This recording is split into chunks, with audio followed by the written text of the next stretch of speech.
નમસ્તે મિત્રો, મારા રંગીલા ભાલની રસોઈમાં તમારું સ્વાગત છે। આજે આપણે બનાવીશું ફક્ત 10 મિનિટમાં તૈયાર થઈ જાય એવું વાળો માટે સ્પેશિયલ શાક। જો વિડીયો પસંદ આવે તો વિડીયોને એક લાઈક કરી દેજો, ચેનલ પર નવા હોય તો ચેનલને સબસ્ક્રાઈબ કરી દેજો અને કમેન્ટ કરીને જરૂરથી જણાવજો કે તમને મારો વિડીયો કેવો લાગ્યો।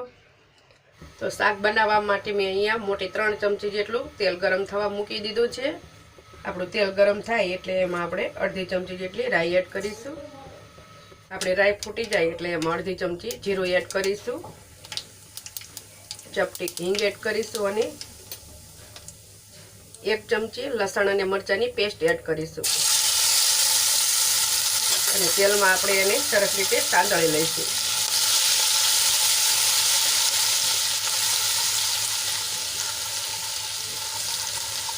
આદુ લસણ અને મરચાંની પેસ્ટ થોડી સંતળાઈ જાય એટલે એમાં આપણે 1 ચમચી ચણાનો લોટ એડ કરશું। લોટ એડ કરવાથી આપણી ગ્રેવી જાડી બનશે।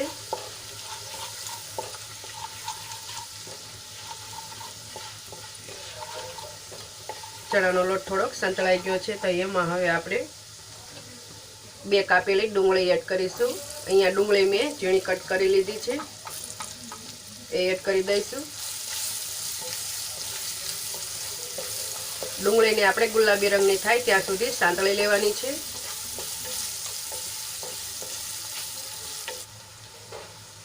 તો ડુંગળી આપણી ગુલાબી રંગની થઈ ગઈ છે તો હવે એમાં આપણે ટમેટા એડ કરીશું।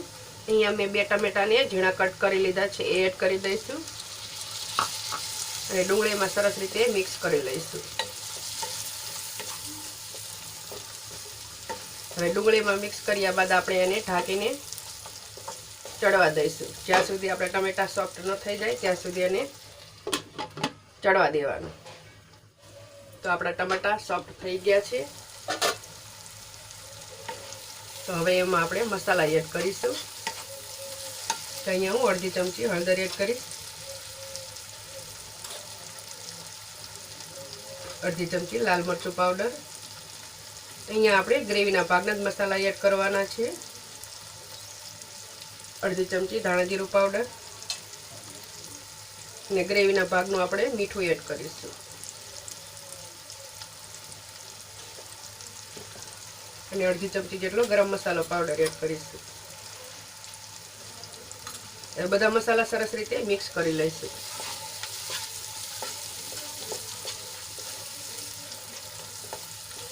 મિક્સ કર્યા બાદ આપણે એને થોડીક વાર માટે સાંતળી લઈશું જેથી કરીને આપણા મસાલા સંતળાઈ જાય અને શાકનો કલર પણ ખૂબ જ સારો આવે।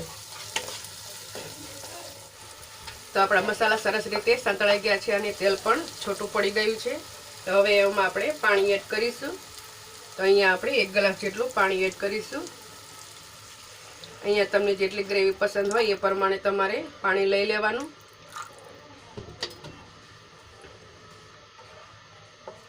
અહીંયા આપણી ગ્રેવીમાં એક ઉભરો આવે ત્યાં સુધી આપણે એને ઉકાળી લઈશું।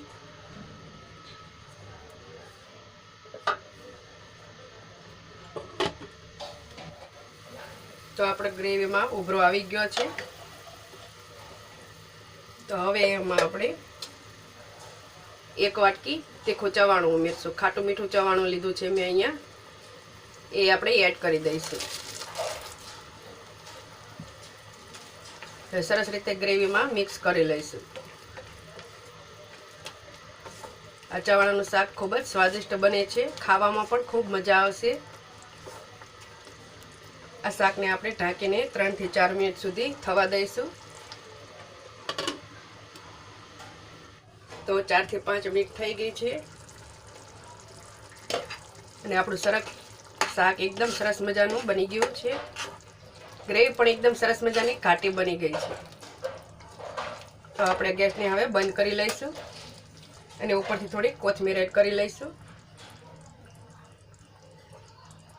તો આપણું સરસ મજાનું ખાટું મીઠું ચવાણાનું શાક બનીને તૈયાર છે।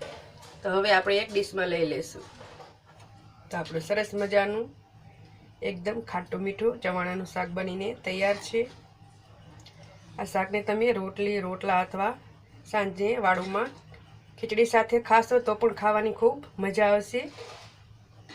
તો આપણું સરસ મજાનું ખાટું મીઠું ચવાણાનું શાક બનીને તૈયાર છે। જો વિડીયો પસંદ આવ્યો હોય તો વિડીયોને એક લાઇક કરી દેજો। ચેનલ પર નવા હોય તો ચેનલને સબસ્ક્રાઈબ કરી દેજો અને કમેન્ટ કરીને જરૂરથી જણાવજો કે તમને મારો વિડીયો કેવો લાગ્યો।